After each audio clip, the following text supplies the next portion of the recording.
ఎవరు అడగండి, వెళ్ళి రాహుల్ గాంధీ గారు రాగానే ఢిల్లీకి వెళ్ళి అడగమని చెప్పండి.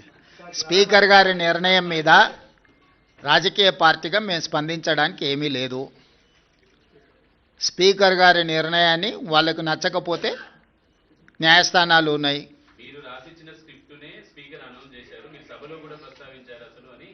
ఇప్పుడు నేను వాళ్ళ అవగాహన రాహిత్యానికి జాలి పడుతున్నా.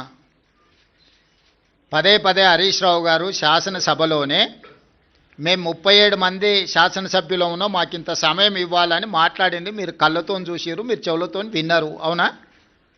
ప్రతిసారి శాసనసభ ముగింపు సమావేశాలలో స్పీకర్ గారు ఒక బులెటిన్ ఇష్యూ చేస్తారు.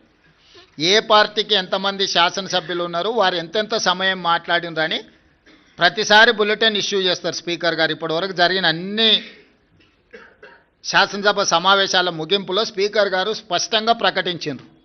ఏ ఒక్క రోజు కూడా స్పీకర్ గారి నిర్ణయాన్ని వాళ్ళు ప్రశ్నించలేదు. రెండవది, మొన్న జరిగిన శాసనసభ సమావేశాల్లో హరీష్ గారు స్పష్టంగా చెప్పారు, మా నెంబర్ 36, 37 ఉంది, మా సమయం ఇంత రావాల్సిందే, మాకంత సమయం ఇవ్వమని అడిగినారు.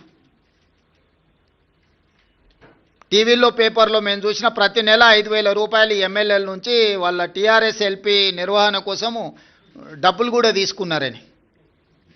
లావాదేవీలు బాగానే ఉన్నాయి, వ్యవహారం బాగానే ఉంది, వాళ్ళ పేరు మీద మైకు కావాలి, వాళ్ళ పేరు మీద మాటలు కావాలి, వాళ్ళ జీతాలలో వాటాలు కావాలి. మీ వాళ్ళనే మీ వాళ్ళు కాదు అని అనుకునే పరిస్థితి ఎందుకు దాపురించింది?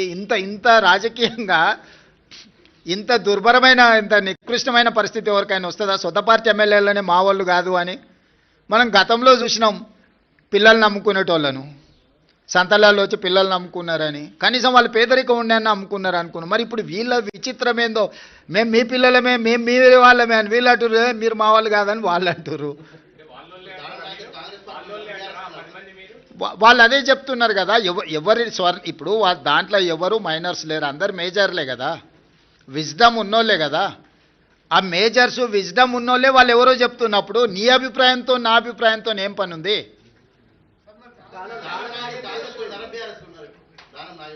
నాగేందర్ గారు చెప్తారు కదా, మీరు అడగండి, చెప్తాం మీరు అడిగిండ్రు అని చెప్పి.